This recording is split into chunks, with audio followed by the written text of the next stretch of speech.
I've been working at McDonald's now for over 5 years, and this is still my creepiest experience there. This happened 2 years ago when I was 18, and I had been working my first overnight shift on front counter. I usually work in the kitchen on overnights, so I had no interactions with any of the customers until then. I was working from 10 p.m. until 6 a.m., which is a usual overnight shift for us. Around 3 a.m. I was making some fries when I noticed a man standing there and trying to take pictures with his cell phone of me and my other female coworker, Rebecca. I pointed it out to her, and she just rolled her eyes in annoyance and went to take an order in drive-thru, telling me it happened a lot. I was instantly uncomfortable. I wanted to tell the manager, but he was in the office doing his manager stuff, and I didn't want to bother him. I went over with what I felt was a nervous smile, and quickly did my usual greeting. "Hello, what can I get for you?" He just kind of looked at me and stayed quiet. He was about 5'8", white, early 20s, medium build with dark hair and brown eyes. An average man, I would say, but something about his piercing glare made me feel super uncomfortable. Then he smiled, a smile that sent shivers down my spine. "I'll just have a coffee.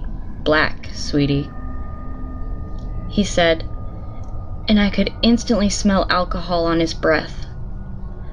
I nodded and told him the price before he pulled out a $5 bill and went to hand it to me, making sure our hands touched.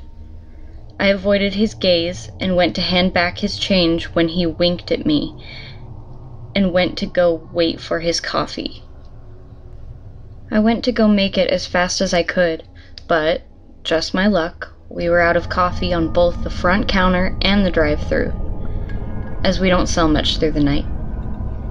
I turned around and kept as little eye contact as I possibly could. "I'm sorry, I'm gonna have to brew you a fresh pot.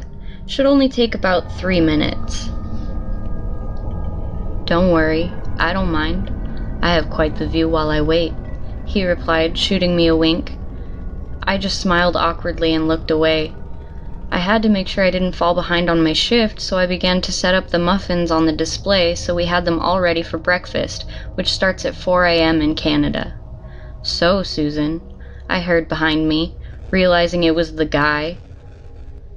I instantly tensed, wondering how he knew my name before I noticed I had my name tag on, and quietly cursed to myself.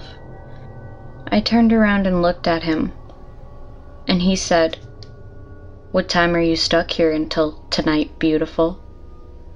I instantly panicked, as I didn't do well in these situations. 7, I said nervously, which then the guy gave me a huge grin. "Oh, so you still have time before you're off, eh?" I nodded and noticed the coffee was done pouring, so I went over and made his coffee as he watched me with an intense stare. I handed it to him before saying, "Have a nice night," earning me another wink. He then waved and said as he turned around, "I'll see you later, Susan." I watched as he walked out the door and tried to calm myself down. He doesn't actually know when I'm off, so I'm okay, I thought to myself. 6 a.m. rolled around, and it was finally time to go. I still felt a little paranoid about the guy, but I knew it was now in the past. My coworker Chris was going to drop me off at home as we carpooled, so we got our stuff together and left. As we were heading to his car, I noticed a parked car with someone in it, and of course, it was the guy. I panicked and quickly told Chris that was the guy, as I had told him what happened not long ago. He instantly brought me into his coat and did his best to keep me hidden as we walked quickly to his car. He made sure no one followed the car, dropped me off, and watched as I went inside, telling me to stay safe. I thanked him before going into my house and going to bed. The next day, I went into work and got asked by my manager how I got home. I told them Chris gave me a ride. My manager looked confused and said something that made my blood run cold.